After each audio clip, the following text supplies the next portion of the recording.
Ei, gente, tudo bem? Tudo? Boa tarde, professora.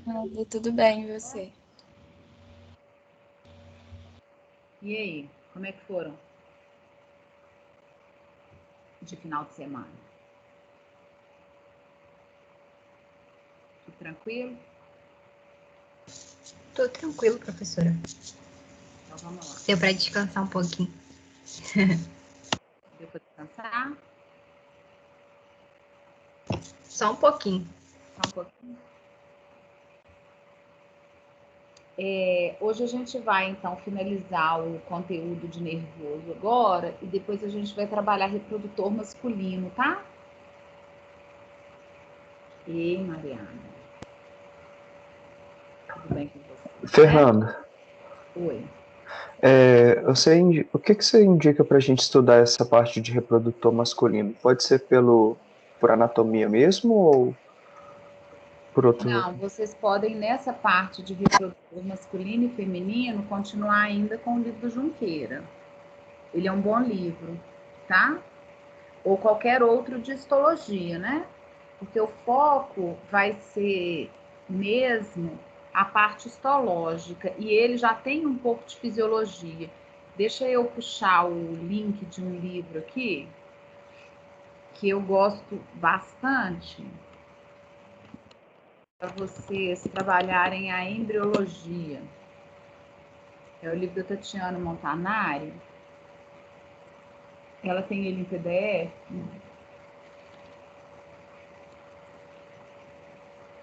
Professora, eu tenho ele em PDF que também eu posso mandar no grupo. Tá fácil aqui. Tá? Eu copiei aqui já.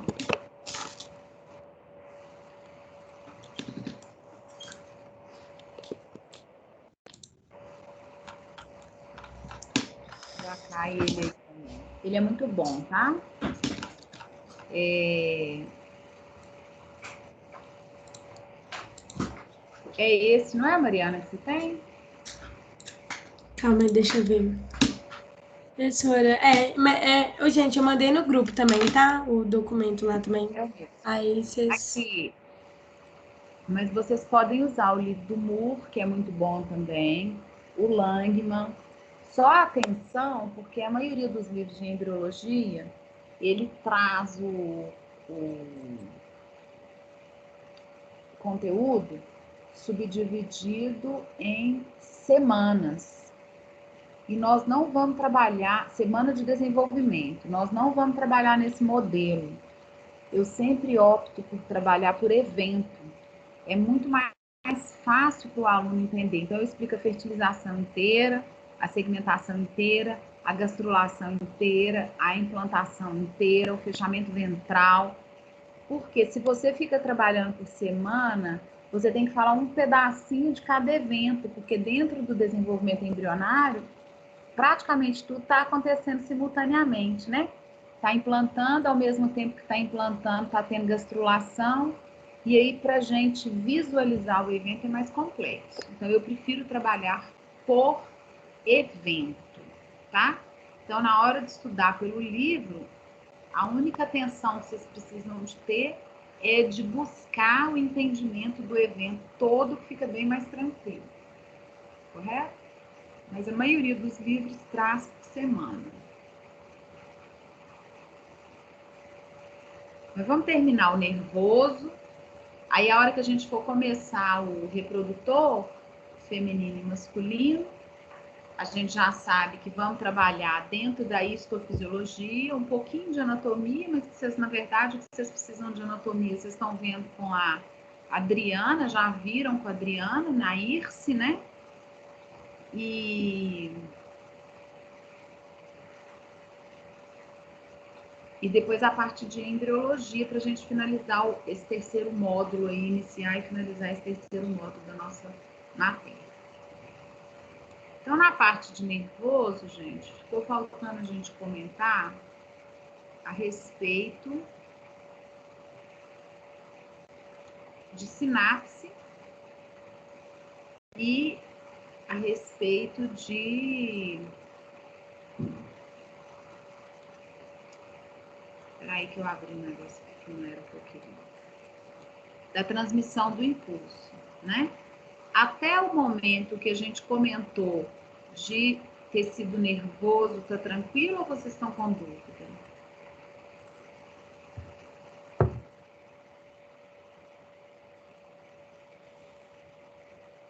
Tem alguma dúvida pendente aí para a gente começar? Professora, tá tranquilo até então.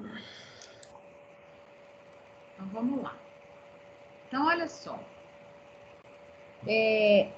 A primeira coisa que eu gostaria de conversar com vocês, para que vocês não fiquem com dúvida, é que a gente aprende com muita frequência um conceito de sinapse que não é usado mais, né? Durante muito tempo, eles trabalharam com a ideia de sinapse meio como sinônimo do impulso nervoso. E a gente não usa essa ideia mais. A sinapse não é processo. A sinapse é lugar, é local, é estrutura organizada, montada, onde vai acontecer a transmissão do impulso nervoso. Então, ela tem todo o aparato necessário para o evento, o processo de transmissão do impulso nervoso acontecer. Então, é o lugar, é a estrutura onde a transmissão do impulso acontece.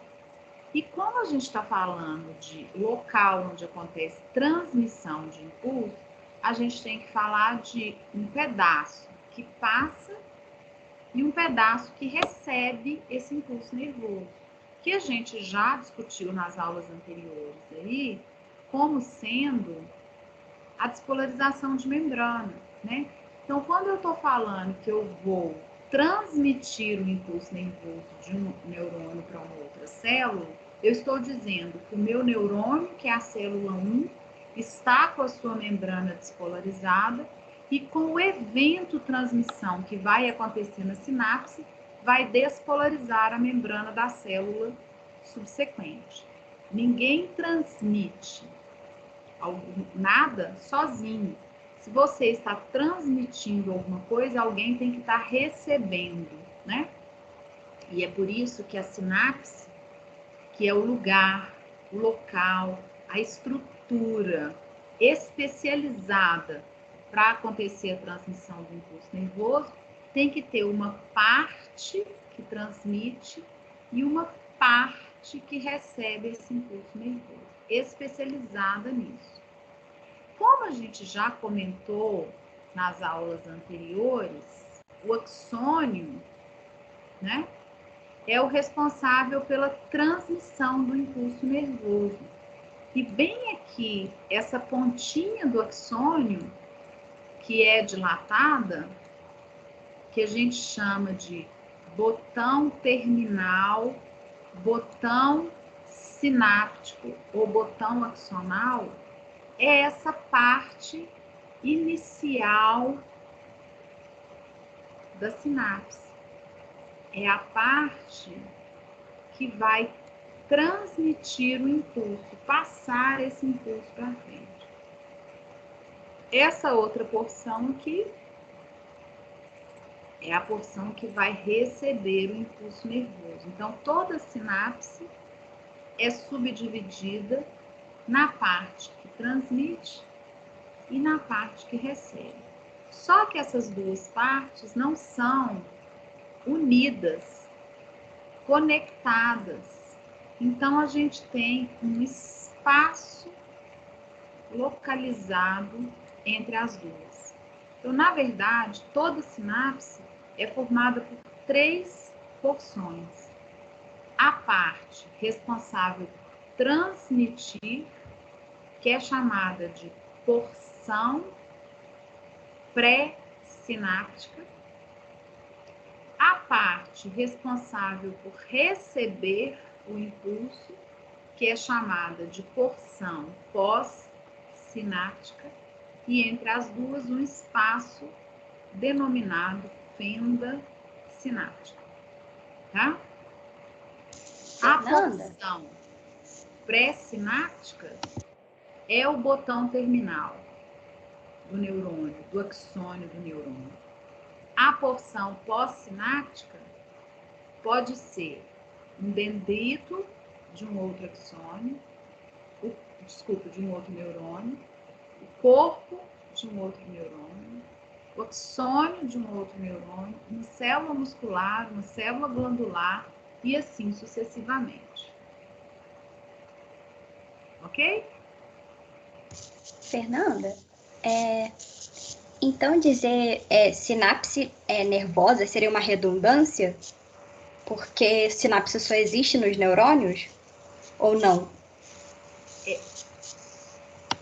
Quando a gente usa esse termo, a gente está reforçando a ideia de que é do tecido nervoso, né? A gente pode trabalhar com essa ideia, não tem problema você utilizar essa ideia, não, tá? Você usar essa nomenclatura de sinapse nervosa, porque a sinapse é uma estrutura onde acontece a transmissão. Você só está reforçando que ela é vinculada ao tecido nervoso.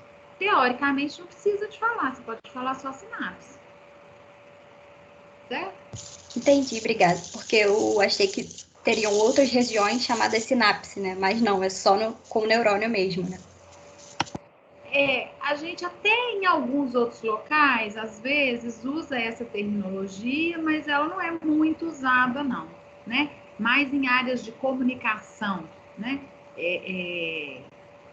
Alguns locais que tem gap, por exemplo, a gente costuma falar com a ideia de sinapse, né? Que seria especializado para passar de um lado para o outro, mas não é o nome correto, né? A sinapse é mesmo aí, tá? Essa parte, essa porção pré-sináptica, obrigatoriamente é um botão axonal. A porção pós-sináptica, a região pós-sináptica, que pode variar, tá? O que é importante a gente perceber que não pode faltar, tanto na parte pré-sináptica, quanto na parte pós-sináptica, e na fenda, lógico, né? Então, aqui na porção pré-sináptica, a gente precisa de uma membrana plasmática chamada de membrana pré-sináptica, com componentes específicos dessa região. Esses componentes são alguns canais iônicos que vão, durante a transmissão do impulso, ter o seu funcionamento alterado, certo? Então, não pode faltar essa membrana pré-sináptica. A outra coisa que não pode faltar aqui na porção pré-sináptica são as vesículas sinápticas, cheias de neurotransmissor, porque se eu quero transmitir o impulso, eu vou precisar liberar o neurotransmissor na fenda sináptica, né? Então, eu tenho que ter a vesícula repleta de neurotransmissor. E não pode faltar mitocôndria, porque o processo é com gasto de energia. Então, ativo, tá? Na porção pré-sináptica, esses são as principais estruturas e componentes que não podem faltar. Eu preciso de uma membrana especial, que é chamada de pré-sináptica, que vai ter canais iônicos específicos dessa região. Eu preciso de ter vesículas de neurotransmissor no botão axonal e eu tenho que ter nessa região pré-sináptica mitocôndrias, porque o processo de transmissão do impulso é um processo que demanda gasto de energia. O que não pode faltar na porção pós-sináptica? Receptores para os neurotransmissores na membrana pós-sináptica. Receptores específicos, né? Então, dependendo do neurotransmissor que eu tenho aqui, eu preciso de receptores próprios para ele. Não adianta eu liberar a serotonina e o neurotransmissor que eu tenho aqui embaixo ser para outro, o receptor que eu tenho aqui embaixo ser para outro neurotransmissor. Porque esses receptores se prendem aos neurotransmissores, na verdade, ao contrário, né? Esses neurotransmissores se prendem a esses receptores naquele modelo que vocês devem ter visto com a professora de biologia celular lá, conhecido como chave fechadura. Existe especificidade, correto? Então, se eu tenho adrenalina, o receptor tem que ser para adrenalina. Se eu tenho noradrenalina, o receptor tem que ser para noradrenalina. Se eu tenho acetilcolina, o receptor tem que ser para acetilcolina. E assim sucessivamente. Não pode faltar receptores específicos para os neurotransmissores na membrana pós-sináptica. E a outra coisa, gente, é que na fenda sináptica existem proteínas enzimáticas que são muito importantes, que precisam estar presentes aqui para que o processo de transmissão aconteça com eficácia, tá? Elas são específicas de cada região e às vezes hidrolisam mais e às vezes quebram numa intensidade menor esses neurotransmissores, depois que eles se desprendem dos receptores, tá? Elas estão no modelo inativo e depois tornam-se ativas. Ok? Então a sinapse é isso, é o lugar, essa estrutura, essa região toda organizada para acontecer a transmissão. Agora, como é que é a transmissão propriamente dita? Tá tudo ok, gente? Fernanda, Professora. você pode repetir essa última parte da fenda sináptica das proteínas que você falou? Posso. Pode falar, Mariana. Ai, meu Deus. Quase que é quando essas proteínas estão inativas, é aquele processo lá desimogêneo? Processo o quê? Desimogêneo? Não. Como assim, então? Elas não dão conta de quebrar o neurotransmissor antes que eles se prendam à fenda. Deixa eu explicar o processo de transmissão do impulso, que aí eu falo disso, Mariana. Até eu pensei que fosse tipo uma tá, não, pode explicar. É mais ou menos isso. Ela vai estar inativada e aí alguma coisa, a concentração iônica muda nessa região e aí ela se torna ativa para poder conseguir quebrar o neurotransmissor. Ok. Só que eu entendi que você estava perguntando se era o grão desimogêneo, não. Não, é tipo o desimogêneo, É o mesmo a modelo. comparação que eu fiz. Ah, tá. Não, então beleza, ok. Então, deixa eu repetir aqui para a Ana Luísa, né? Então, aqui na fenda sináptica, a gente vai ter proteínas, que são enzimas, que vão degradar os neurotransmissores. Porque se eu não degradar o neurotransmissor, ele continua atuando depois que ele já atuou. Ok? Então, olha só.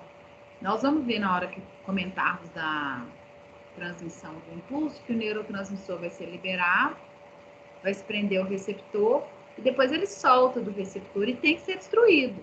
Então, essas enzimas estão ali para destruir esses neurotransmissores, tá? Às vezes, elas estão ali para trazer o neurotransmissor de volta aqui para dentro. Ela tem que inativar de alguma forma aquele neurotransmissor, correto? Entendeu, Ana? Entendi. Professora, essa fenda sináptica, ela, tipo assim, dentro dela é o quê? É tipo um citosol? É tipo o quê? Um citosol?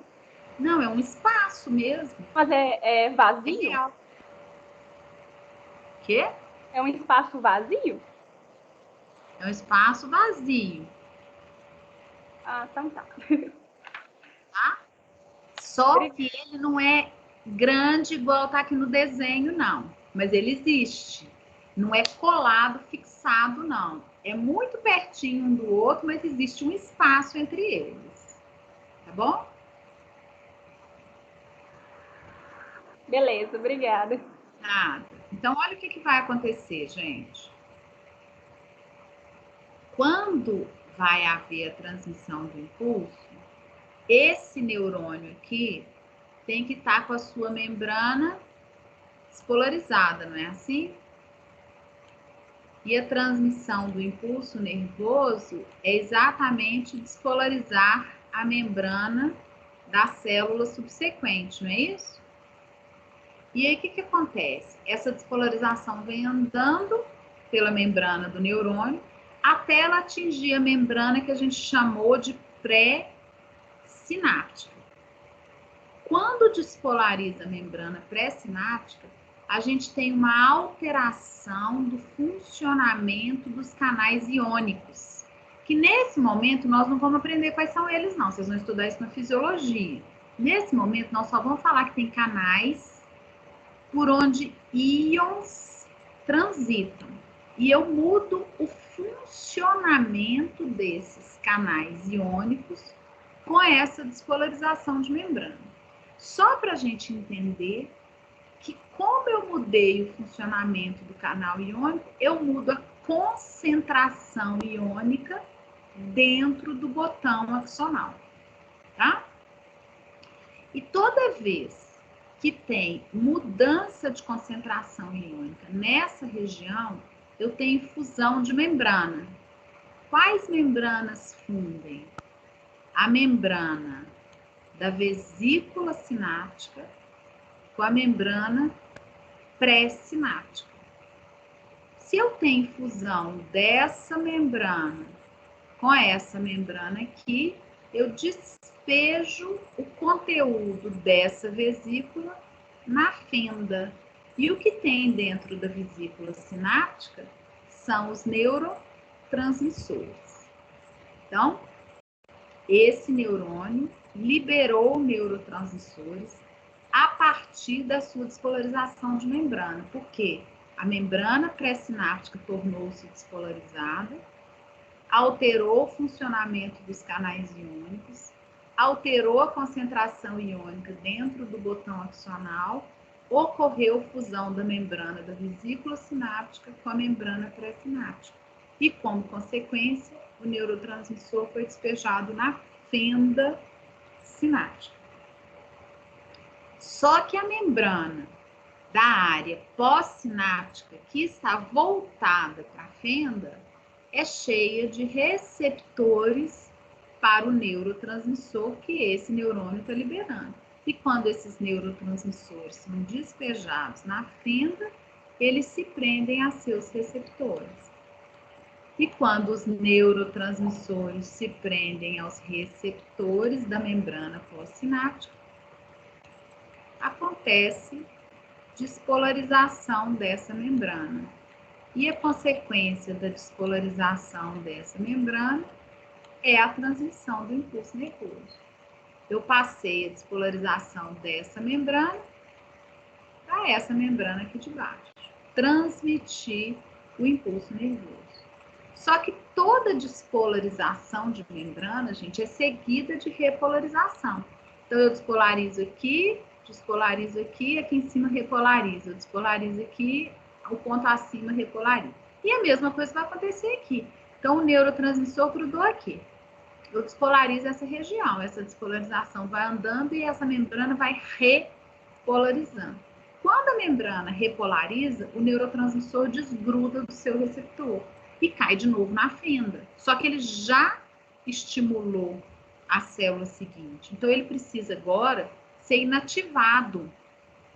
Quem vai inativar esse neurotransmissor são essas proteínas, essas substâncias, né? São proteínas que residem na fenda, que podem quebrar esse neurotransmissor parcialmente, que podem se prender a ele para que ele seja induzido de volta para dentro da célula, que podem destruir muito esse neurotransmissor, e aí em cada tipo de sinapse, cada local de sinapse, a gente tem substâncias distintas residindo aí na fenda que vão atuar de formas diferentes, tá? Aí vocês vão precisar de um detalhamento maior da fisiologia para compreender os tipos de neurotransmissores, onde cada um aparece, quais são os receptores, o efeito de cada um desses neurotransmissores nesses receptores, para aí conseguir compreender como é feita essa inativação, tá bom?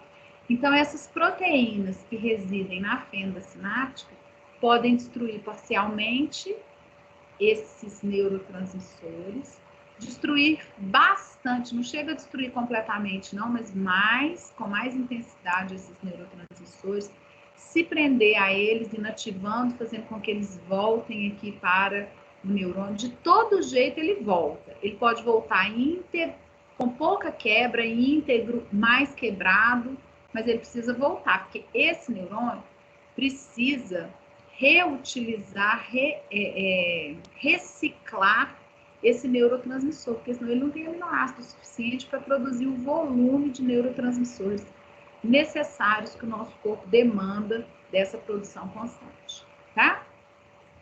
Ok? E isso é a transmissão do impulso nervoso. Essa membrana estava despolarizada e agora essa membrana está despolarizada. Quando vocês dentro da fisiologia forem estudar isso, vocês vão compreender o papel dessa despolarização de membrana aqui para esse tipo de célula. Por exemplo, se for uma despolarização ativadora e essa aqui for uma célula glandular, ela vai secretar saliva, por exemplo, da glândula salivar, né?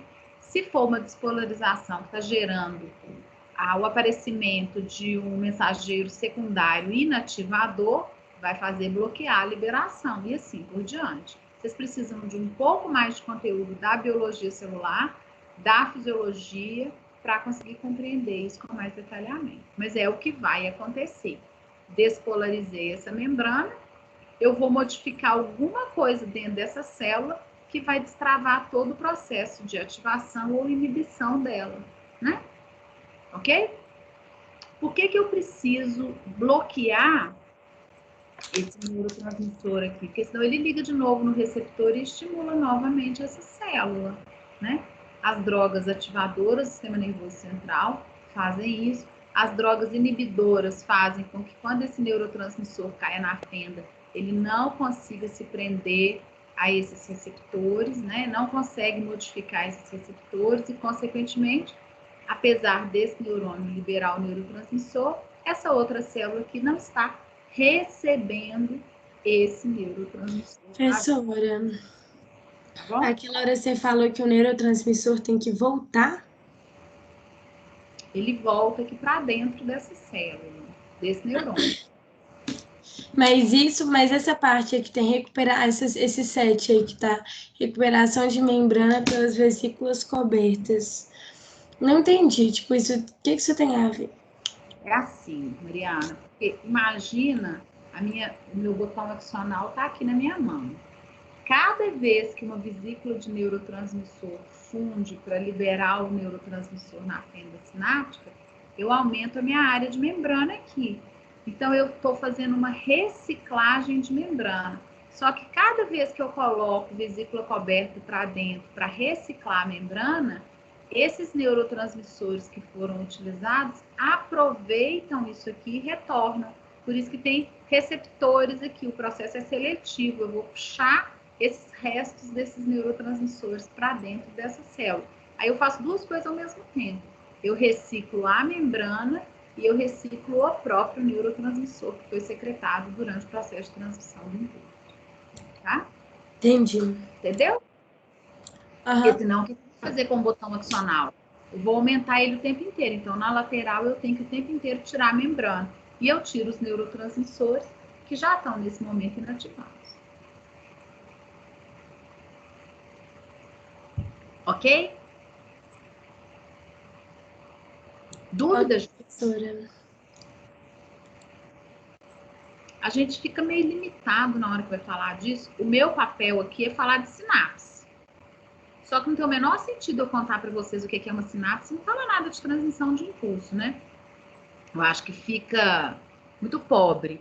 Então, eu comento, mas aí depois, lá na fisiologia e na biologia celular, mais para frente, vocês vão estudar todos esses canais iônicos, como que eles funcionam. Vocês vão estudar esses neurotransmissores, esses receptores, o efeito disso nessa célula, de cada uma das células, de cada um dos neurotransmissores, porque depende do neurotransmissor e do receptor que a gente tem aqui, né? para depois vocês poderem compreender processos mais complexos aí, até como que você bloqueia isso aqui, por exemplo, durante um processo de anestesia, né? Mas tem que entender o funcionamento normal, específico, para compreender qual droga, como é que funciona, tá? Ok? Ok. Dúvida? Professora, isso daí é a última coisa dessa matéria? É. Deixa eu te perguntar uma outra coisa da aula passada que eu descobri aqui que eu tô com dúvida. Na hora que você falou da célula de Chivan, sei lá se é assim que fala, eu anotei aqui, só que agora eu não tô entendendo. Coloquei assim, onde não há corpo de neurônio, aí eu coloquei axônio, aí eu coloquei nervos e coloquei fibras nervosas mielínicas e amielínicas.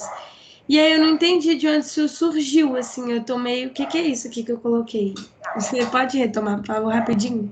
Posso. Então é assim, no sistema nervoso periférico, a célula que faz a bainha de mielina é a célula de Chivan.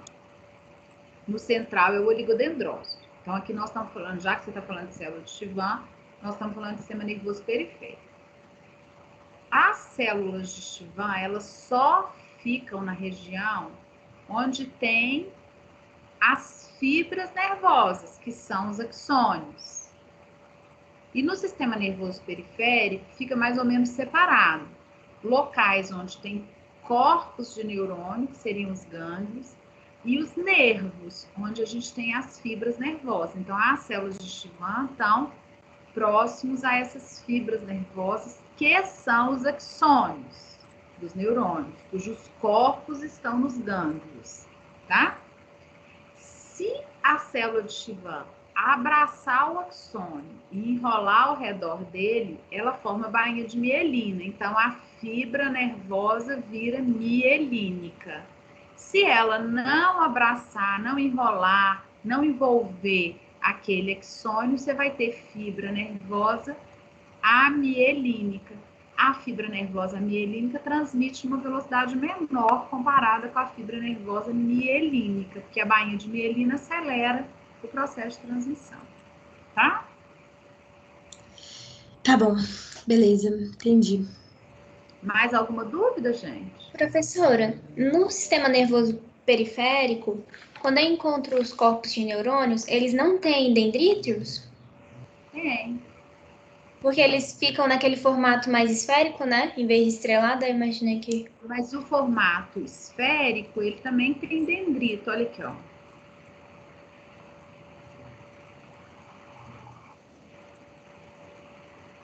Sai um único prolongamento do corpo que imediatamente se ramifica. Daqui para cima, um grupo de dendritos e daqui para baixo, o axônio. Ele é um neurônio pseudo unipolar. Ah, entendi. No sistema periférico, então, só tem esse pseudo unipolar. Não, peraí. Isso na lâmina que eu mostrei para vocês, porque eu mostrei para vocês um gânglio nervoso, que é essa imagem aqui.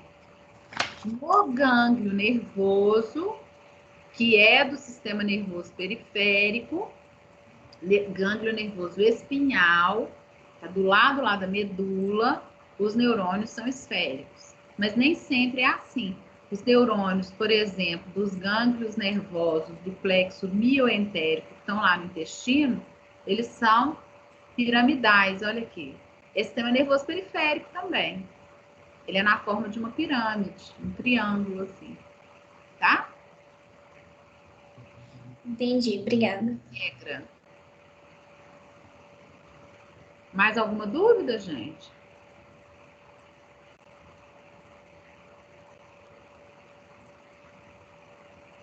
Ou tá tranquilo?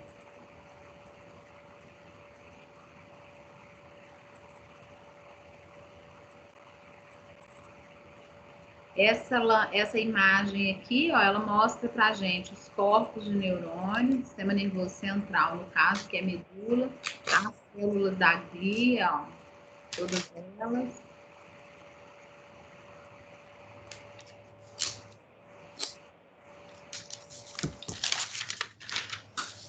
Deixa eu pôr o primeiro slide aqui, que é onde eu fiz a lista do que a gente conversou, para ver se vocês têm dúvida, né? As partes dos neurônios, então falando de corpo de neurônio, de dendrito, de axônio. Os tipos de neurônio, então, diferenciamos pela forma do neurônio, do corpo, pelo número de prolongamentos. Quais são, como eu enxergo e o que cada uma delas faz. O conceito de que é formada, como acontece o processo e o que é quem forma, para que serve a bainha de mielina, tá? Todo mundo guardou o conceito de sinapse aí? A ideia de local e não de processo? Se a gente estiver falando de uma sinapse axomuscular, a gente está falando que esse botão axonal, esse botão sináptico, vai estar entrando em contato com uma célula muscular. Se ela for uma sinapse neuroglandular, axônio, célula glandular.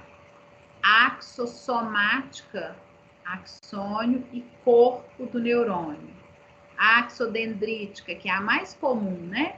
Axônio liberando neurotransmissor para se prender ao dendrito de um outro neurônio e assim por diante. Tá? Ok? Dúvida, gente? Ok. A sinapse é o local e a transmissão é o processo de fato, né? É. Não vamos fechar só com a ideia de local, não, porque ele é tão especializado que ele passa a ser uma estrutura. Um grupo é o lugar onde acontece. Só que esse local é tão específico, tão especializado, que ele passa a ser considerado uma estrutura mesmo especializada na transmissão, né? Então, olha aqui, ó. Olha esse desenho esquemático aqui. Aqui a gente está vendo um corpo de neurônio, estão vendo? E os prolongamentos, né? Aqui, ó, tem uma sinapse, vocês enxergam. Aqui tem outra sinapse. Aqui tem outra sinapse. Aqui tem outra sinapse. Então, são pontos, são locais, são estruturas totalmente preparadas com essa ideia do receber e transmitir. No caso dessas sinapses aqui, esse neurônio aqui está recebendo o impulso, está vindo desse outro neurônio para cá, desse outro neurônio para cá. Professora, mas pode vir de vários neurônios ao mesmo tempo? Pode. Vai depender do número de conexões que se formam. Quanto mais conexões esse neurônio tem com os outros neurônios, quanto mais ele recebe, mais ele consegue transmitir. Porque ele só vai passar para frente o neurônio, o estímulo que ele receber. Então, quanto mais neurônio tiver conectado nele, mais chance dele passar adiante.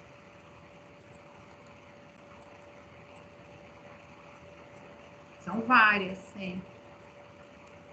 Tá?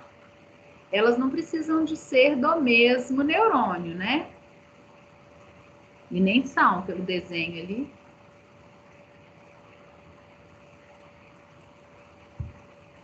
Ok? Professora, aqui o lado bipolar, unipolar e pseudo-unipolar vai ter isso. Aí é duas ramificações, né? É aquilo das ramificações, né? São tipos de neurônios de acordo com o número de prolongamentos que deixam o corpo do neurônio. Aqui 2. Aqui vários prolongamentos, ó. Multipolos.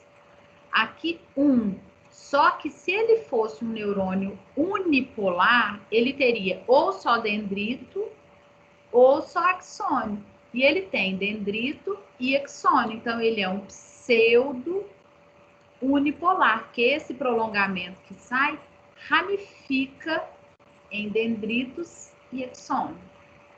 Se a gente existisse um neurônio unipolar, qual prolongamento que ele teria que ter? Dendrito ou axônio? Axônio? Por quê? Para transmitir, uai. Mas ele não transmite só o impulso que ele recebe? Uai, mas aí ele, igual o outro, ele estava recebendo pelo corpo. Muito bem. Ele não recebe só. Exclusivamente pelo dendrito, né? Os dendritos existem para aumentar a superfície de membrana do neurônio, para aumentar a chance dele receber impulsos nervosos. Mas ele recebe através da membrana dele, independente se é do corpo, se é do axônio, se é do dendrito. Mas quanto mais dendrito ele tem, mais membrana ele tem, mais chance dele receber impulso. Agora, transmitir não. A transmissão só acontece via sinapse. Então, eu preciso de ter a ponta do axônio para acontecer a transmissão, porque a sinapse ela é formada pela porção pré-sináptica, que é o botão axonal. Então, não tem jeito de eu transmitir por outro lugar, né? Correto?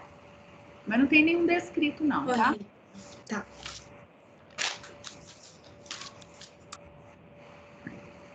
E aí? Mais alguma dúvida? Isso aqui nós vamos falar mais para frente na disciplina, tá? Na parte de embriologia.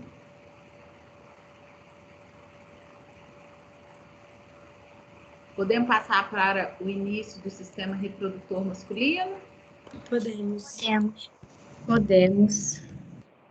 Então, deixa eu fechar aqui que fica menos coisa aberta. Velocidade melhor. Então, agora, gente, nessas duas primeiras aulas, a gente vai trabalhar os sistemas reprodutores. Nós vamos perceber que a gente vai precisar bastante da histologia que a gente está finalizando agora, né? Porque a gente vai falar de epitélio, a gente vai falar de conjuntiva, a gente vai falar de músculo, agregando esses tecidos para a gente ter a formação dos órgãos, né? E no sistema reprodutor masculino, especificamente, nós vamos falar bastante de testículo, vamos falar do epidídimo e vamos falar do sistema de ductos, por onde o sêmen transita, né, para ser eliminado do organismo masculino e existir a possibilidade de fertilização, tá?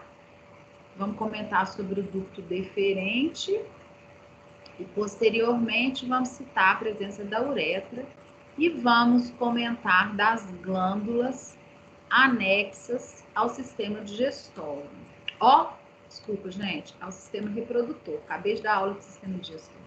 Ao sistema reprodutor, que são a vesícula seminal, a próstata e essa pequenininha aqui, ó, que é a glândula bulbo-uretral, tá?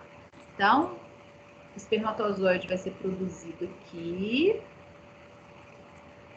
depois ele amadurece e é estocado aqui, e no momento da ejaculação ele transita por esse ducto, ganha o produto de secreção dessas glândulas para formar o sêmen que vai ser eliminado passando pela uretra. Correto? Vamos começar falando, então, dos testículos, né? A gente tem os testículos localizados na bolsa escrotal e envolvidos por pele, e abaixo da pele a gente tem um tecido conjuntivo bem significativo que forma essas dobras aqui, ó, formadas por uma camada denominada túnica vaginal, né, que vai envolver, que vai proteger, tá? E a gente tem um outro conjuntivo um pouquinho mais profundo, que é chamado de mediastino, aqui atrás, que não tem a túnica albugínea, e vocês vão ver na anatomia com muito detalhamento, eu só estou citando aqui. E a gente tem um conjuntivo mais interno, que é a túnica albugínea. Ela nós vamos conseguir perceber no corte histológico, tá? Então, esse tecido conjuntivo da túnica albugínea, ele invade o órgão e divide esse órgão em lóbulos, que são essas caixinhas aqui, esses espaços aqui. Esses lóbulos são os lóbulos testiculares. E dentro desses lóbulos testiculares é que a gente vai encontrar a estrutura onde haverá a formação do gameta, que são os túbulos seminíferos, que são tubos de fundo cego, tá? Aqui dentro desses lóbulos a gente tem um conjunto de túbulos seminíferos, que são muito enovelados, totalmente retorcidos, e depois, quando eles deixam esses lóbulos, eles passam a ter um trajeto mais retilíneo, vão sofrendo fusão, dão origem a essa estrutura chamada de rede testicular, formada por esses inúmeros túbulos retos, porque nesse local aqui, ó, eles já não estão mais completamente enovelados dessa forma. E vão fundindo um no outro, até a gente ter a formação de um ducto único que fica de novo completamente enovelado, tão embolado que ele dá origem a uma estrutura chamada de epidídimo. Então, é um único ducto epididimário totalmente embolado, dando origem a esse órgão chamado de epidídimo, que reside acoplado ao testículo, a parte dorsal dele, tá? O que a gente precisa fazer agora é cortar o testículo para a gente poder entender essa estrutura microscópica desse local aqui, onde vai acontecer a produção desses gametas, que são os espermatozoides, no caso. Todo mundo sabe o que significa dizer que o seu tubo é de fundo cego? Porque os túbulos seminíferos são tubos de fundo cego.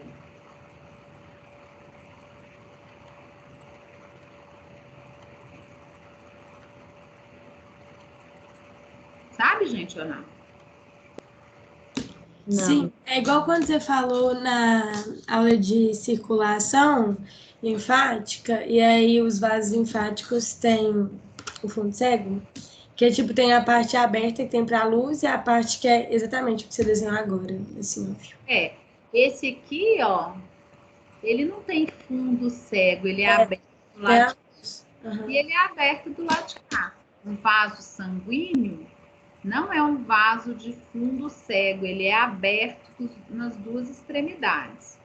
Esse tubo que eu desenhei aqui, ó, é um tubo de fundo cego. Esse lado dele aqui, ó, é fechado, tá? Os túbulos seminíferos começam assim, em um tubo fechado. Depois, eles não, outra extremidade deles é constantemente aberta, né?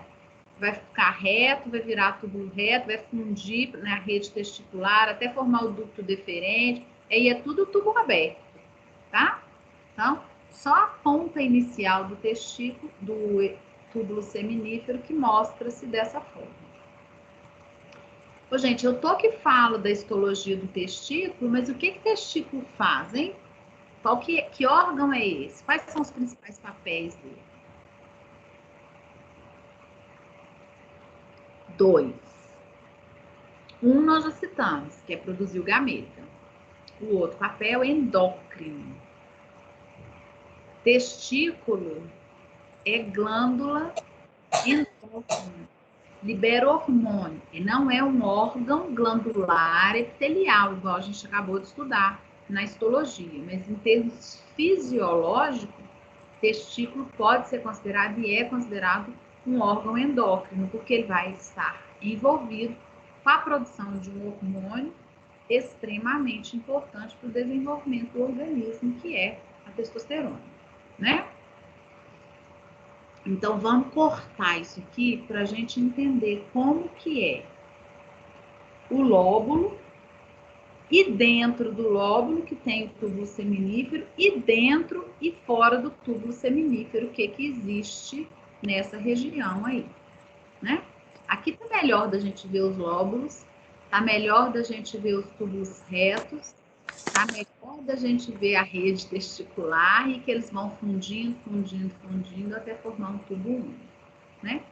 Então, aqui nessa imagem da histologia, a gente pegou o testículo e fez um corte nesse plano, ou nesse plano, não interessa, porque nós estamos pegando um pedaço de um lóbulo e estamos enxergando o túbulo seminífero, os vários cortes de túbulo seminífero. Eu não consigo, pelo corte histológico, saber se todas essas partes pertencem ou não ao mesmo túbulo seminífero ou a vários túbulos seminíferos.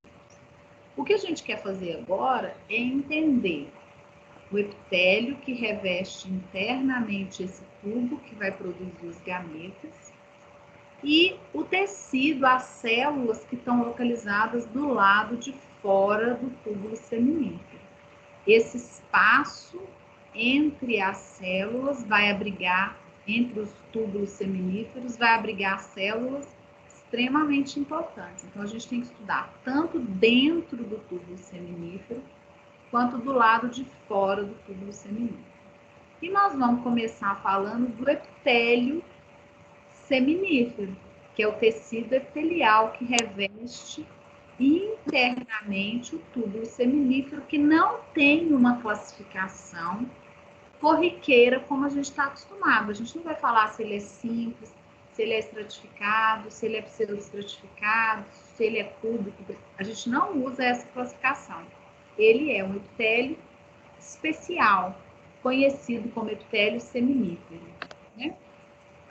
E aqui a gente tem um desenho esquemático desse epitélio seminífero. E nós vamos dividir esse epitélio seminífero. Aqui a gente pegou um pedacinho do túbulo seminífero, tá? Por exemplo, esse pedaço aqui e ampliou nessa imagem aqui, ó. Correto? Então, a base tá aqui, ó. Eu estaria vindo para cá, né? Circulando toda essa parte aqui, tá? Nós vamos dividir esse epitélio seminífero em duas linhagens celulares, em dois grupos celulares. Uma linhagem, um grupo conhecido como linhagem espermatogênica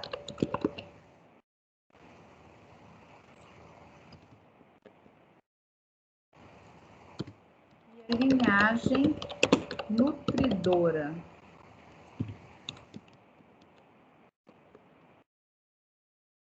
Que é formada pelas células Sertoli ou Sertoli. Tá? Que nesse desenho aqui está representado assim. A célula de Sertoli ou célula de Sertoli, eu falo Sertoli, mas pode usar as duas formas. é essa cor de rosa aqui, ó. O citoplasma dela tá cor de rosa, mas o núcleo é esse que tende a ser meio piramidal ou triangular, que é claro e tem uma característica muito marcante, morfológica nele, que o nucléolo desse núcleo é muito evidente. A gente consegue visualizar com muita facilidade. Não vamos conseguir perceber diferença do citoplasma da célula de Sertoli para o citoplasma das células da linhagem espermatogênica, da parte do epitélio seminífero que é formado por células que estão envolvidas com a produção do gameta, tá? Que vão se diferenciar em espermatogônias, espermatócito, espermátide, até virar espermatozoide, que é o gameta propriamente dito. Tá certo? O que que essa linhagem nutridora, o que que essa célula de Sertoli vai fazer aí nesse epitélio seminífero? Então, ela tem uma série de funções. A gente poderia ficar aqui um mês falando só de célula de Sertoli, tá? De tanta coisa que ela dá conta de desempenhar. Mas nós não vamos ficar falando só de célula de Sertoli, porque a gente tem muitas outras coisas para conversar, né? Mas nós vamos entender que o próprio nome dela já está falando que ela é uma célula da linhagem nutridora, porque ela vai ter um papel extremamente importante em transferir para as células da linhagem espermatogênica os nutrientes necessários, que são extremamente importantes para que essas células sobrevivam, tá? Além disso, ela aloja as células da linhagem espermatogênica no seu citoplasma, encaixando essas células aqui, para que elas tenham uma certa sustentação. As células da linhagem espermatogênica vão mudar de formato e de tamanho, então vão perder citoplasma. A célula de Sertoli fagocita esses restos citoplasmáticos. Quando os espermatozoides estiverem prontos, eles vão se desprender da célula de Sertoli, né? Enquanto está agarrado, é espermátide. Quando ele se desprende dessa célula de Sertoli, eu posso denominá-lo espermatozoide, esse gameta está pronto, e eu faço uma brincadeira para vocês nunca mais esquecerem. Espermatozoide não voa. Espermatozoide nada. Então tem que ter líquido aqui. Então ele vai soltar aqui. Se não tiver líquido, ele está voando, né? Ele não voa, ele nada. Então tem que ter líquido na luz do túbulo seminífero. Quem que produz esse líquido que vai receber os espermatozoides a hora que eles estiverem prontos? A própria célula de Sertoli, né? E além disso tudo, que é a função dela, então, ela está aqui para sustentar, ela está aqui para nutrir, ela está aqui para fagocitar os restos citoplasmáticos, ela está aqui para liberar o líquido testicular, e ela está aqui também para produzir uma proteína que a gente chama de ABP. É a proteína ligante de andrógeno, certo? Que é a testosterona em si, né? Porque a célula que produz a testosterona está do lado de fora do túbulo seminífero. E para acontecer espermatogênese, que é a produção do gameta masculino, eu preciso de ter testosterona dentro do túbulo seminífero. E essa proteína é secretada pela célula de Sertoli aqui dentro. Ela recebe essa testosterona e a testosterona se prende a ela e ela fica com a testosterona dentro do túbulo seminífero. Portanto, ela vai ajudar na questão da presença de testosterona, que é um dos fatores controladores para que aconteça a espermatogênese. Tá? Nós vamos depois falar mais da célula de Sertoli. O que a gente precisa agora é aprender a identificar e conhecer algumas dessas funções aí que a gente citou. Já a linhagem espermatogênica, que é formada pelos espermatogones, espermatócitos, que se subdividem em primário e secundário, as espermátides, até formar espermatozoides, são células que estão vivenciando constantemente o processo de divisão mitótica no início e posteriormente meiótica, para que aconteça a produção do gameta em si, né? Além de divisão, essas células sofrem também diferenciação, né? Para a formação final completa do espermatozoide. Então, as primeiras aqui sofrem mitoses para aumentar a população.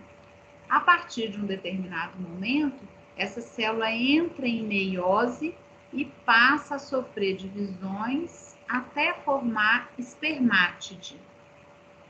Espermátide formada, ela vai sofrer uma série de modificações para virar o espermatozoide. Depois que formou o espermátide, não tem mais divisão celular, né? Para seguir, eu preciso que vocês me contem se vocês têm dúvida em mitose e meiose. Não pode ter mais dúvida nenhuma a partir de agora desses dois processos de divisão celular. Então, vocês vão pensando aí se vocês têm dúvida, enquanto eu mostro o corte histológico disso aqui, para a gente poder identificar célula de Sertoli e células da linhagem nutridora. Voltar aqui para falar das células intersticiais, ou células que foram descritas por Leydig, que estão aqui do lado de fora. Então, vamos ver aqui, ó. Então, olha aqui a célula de Sertoli. Aqui não tá bom, não. Vamos encontrar um lugar bom para a gente começar. Depois a gente volta nos que estão piores, né? Então, essa aqui tá bonitinha, olha. Núcleo triangular com nucleolo evidente. Núcleo, hein, gente? Porque o citoplasma aqui, ó, esse pedaço é citoplasma de qual? Da célula de Sertoli ou das células da linhagem gametogênica? Não sei. Mais célula de Sertoli aqui, mais célula de Sertoli. O que eu consigo perceber? A característica do nucleolo visível é marcante, né? O ideal é que a gente pegue ela no corte longitudinal para ver o núcleo nesse modelo. Mas se eu pegar nesse modelo aqui, ele vai ficar meio que redondo mesmo. Não ter a ideia do triângulo, não, tá? Mas a característica do nucleolo ajuda. Das células da linhagem gametogênica, nós não vamos nos preocupar em diferenciar espermatogones, espermatócitos, espermátide. A gente só vai ter certeza mesmo quando ela já tiver alongadinha desse jeito, que são espermátides que já estão se transformando em espermatozoides. Enquanto ela estiver presa, fixada na célula de Sertoli dessa forma, ela é espermátide. Ela só vira espermatozoide, só pode ser chamada de espermatozoide quando cair aqui na luz do tubo do seminal, tá? Daqui a pouquinho a gente faz um intervalo, Mariana. Ok? Aqui, ó. Formato diferente, mas a gente sabe que é célula de Sertoli. Nucleolo muito evidente. E aqui a gente sabe que essas já são espermátides. Ó, já vão virar espermatozoides. Ok? Conta aí se vocês têm dúvida de mitose e meiose. Professora, só uma dúvida. A célula de Sertoli, ela sempre vai estar mais na parte basal? O núcleo dela, né? Que ela vai desde aqui até aqui em cima. Olha lá. Isso tudo aqui é citoplasma dela, misturado com o citoplasma das células da linhagem gametogênica. Vamos voltar lá no desenho esquemático para você ver, ó. Toda essa parte cor-de-rosa aqui é o citoplasma da célula de Sertoli, tá? O núcleo tende a estar na região mais basal dela, tá? Tá, obrigada. Bem aqui na beiradinha. Eu esqueci de falar das células mioepiteliais, gente, que são essas células aqui, ó, alongadinhas, que vão ter um papel muito importante. Por quê? O espermatozoide, quando ele fica pronto e se desprende da célula de Sertoli, ele está boiando aqui no líquido testicular, ele não tem batimento flagelar. Dentro do testículo, o espermatozoide não bate o flagelo. Ele só consegue bater o flagelo quando ele sofre modificações lá no epidídimo. Então, antes dele sofrer essas modificações, o flagelo dele é imóvel. Então, como é que ele sai do testículo para ir para o epidídimo? Essas células mioepiteliais são células epiteliais agarradas por fora do epitélio, né? Elas ficam externamente ao redor do tubo e elas são epitélio que tem característica de músculo. Então, elas dão conta de dar uma certa apertada nesse túbulo seminífero, empurrando esse líquido repleto de espermatozoides soltos para o epidídimo, tá? E é muito fácil da gente reconhecer a célula mioepitelial, olha aqui, ó, no corte histológico, tá vendo? Olha elas aqui de novo.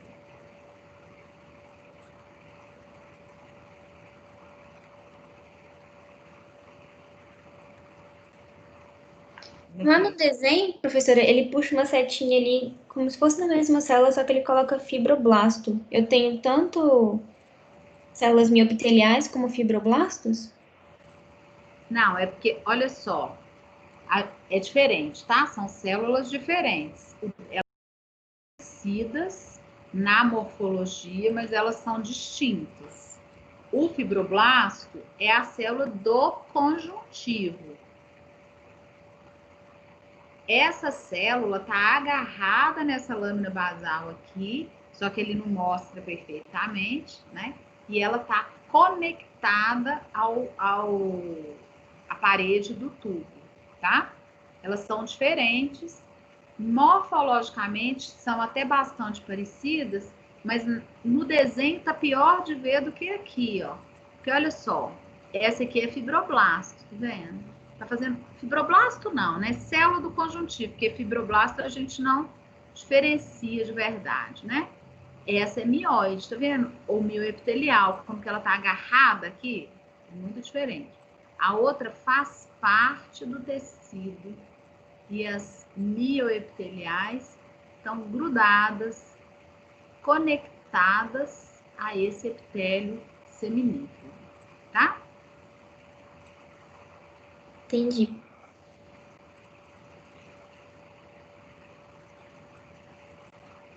Me conta aí se vocês têm dúvida de mitose e meiose, para a gente ver o tanto que tem que falar. Porque vocês já viram isso com a Carol e em outras disciplinas, né, gente? Para ficar repetitivo. Porque as células da linhagem gametogênica, olha o que vai acontecer com elas. Elas inicialmente vão sofrer uma série de divisões mitóticas e depois elas entram em meiose. A hora que ela entra em meiose, ela vai passar a sofrer uma divisão diferente que leva à formação de gametas. Cada célula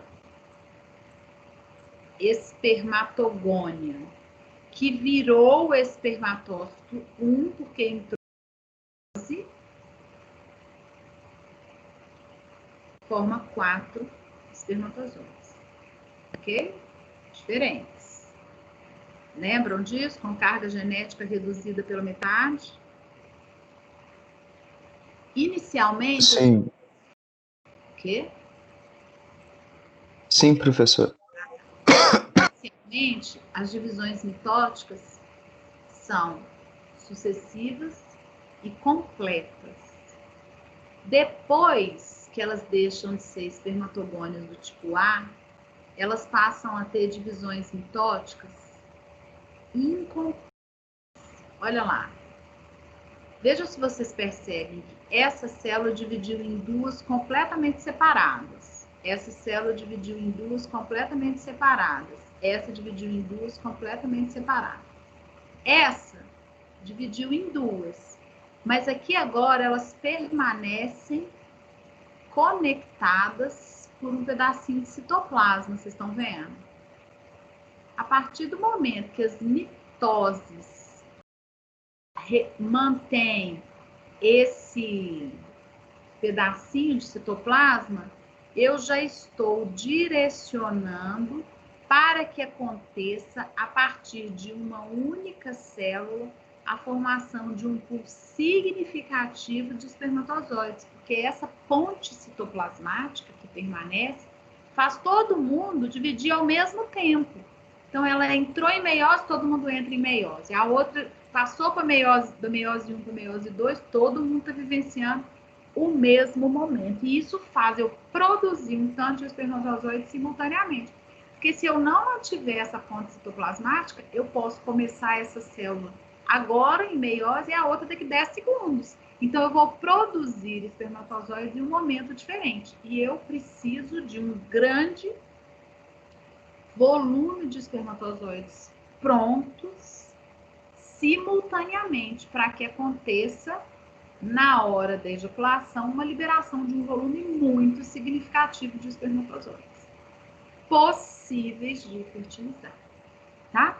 Então, a manutenção dessas pontes citoplasmáticas aqui é muito importante. E elas vêm até o finalzinho, ó. A hora que ele está pronto é que ele descola daqueles restos citoplasmáticos que vão ser fagocitados pela célula de Sertoli. E aí é que eu tenho a formação do espermatozoide, tá? Todo mundo... Eu tô reforçando isso, gente, porque toda vez eu pergunto, vocês têm dúvida de mitose e meiose? Todo mundo fala que não tem. E na hora que eu faço a pergunta, lá na frente, a gente já tá lá na frente, é que eu falo que eu não sei responder, professora, eu não sei a diferença de cromátide de irmã. O que é cromátide de irmã?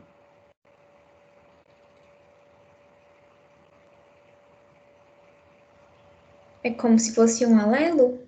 Sim, só uma cromátide dos... Mas o que é um alelo?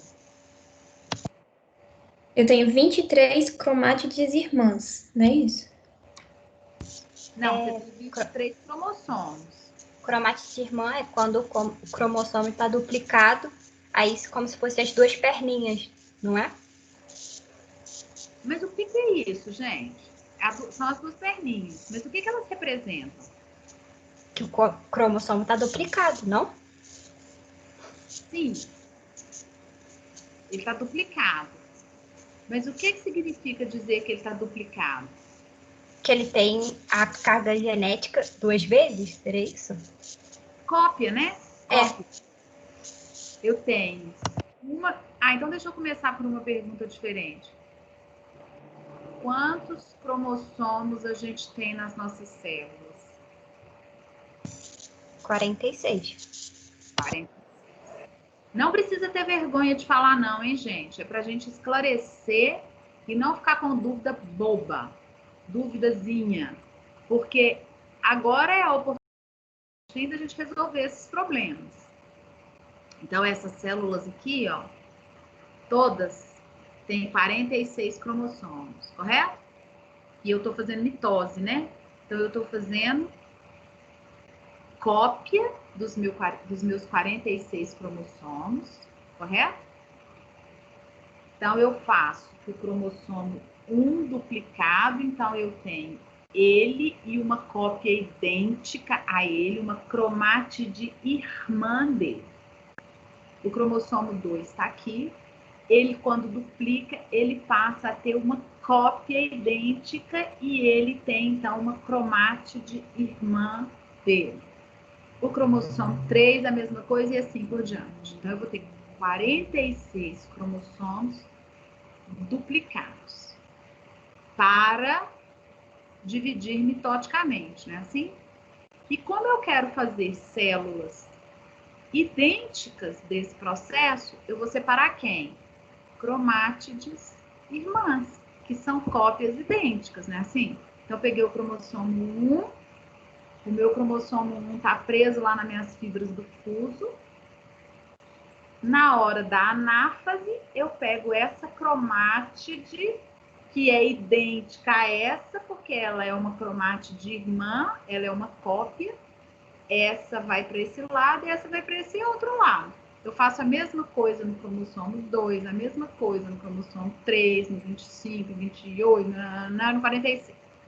Então, eu faço duas células idênticas, porque separei cromátides irmãs, que são cópias, que se formaram lá na intérfase, no período S. Né? E aí, essa célula duplica de novo. Só que agora, ela não vai mais sofrer mitose, ela está sofrendo meiose. O que que tem de diferença da mitose para meiose? Porque que duplicou o material genético é igual, que vai dividir também. Mas o que que tem de diferença? Mas aí, ao invés de você puxar as cromátides irmãs, você vai puxar os cromossomos homólogos.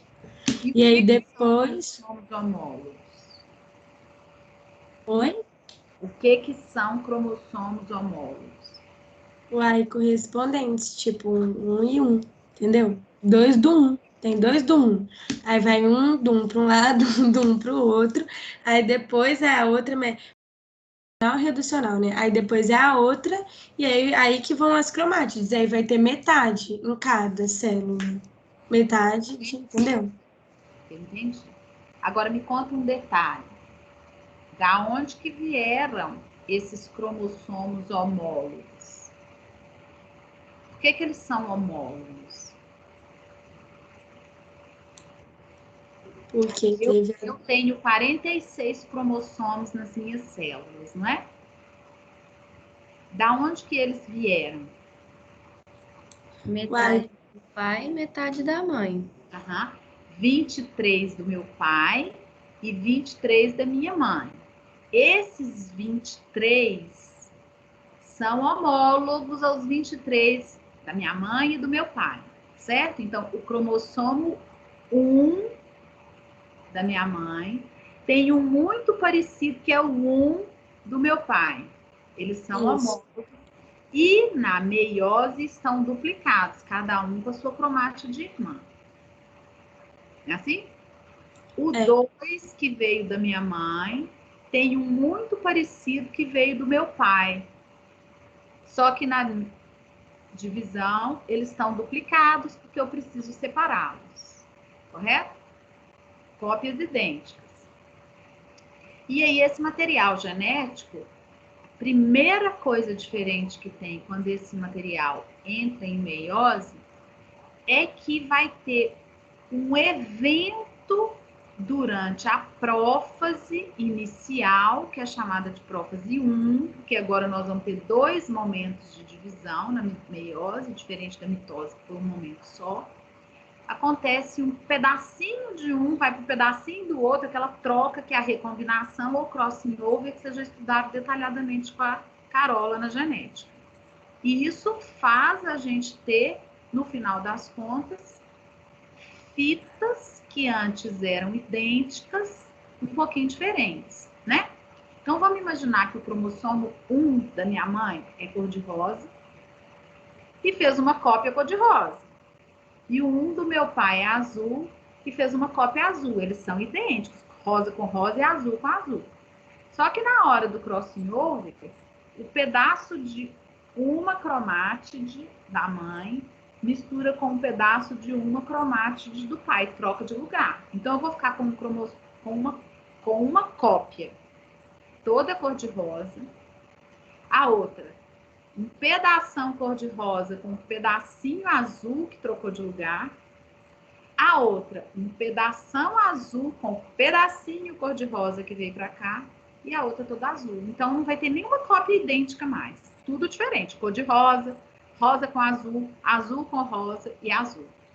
É daí que vai vir as diferenças, que virão as diferenças, né?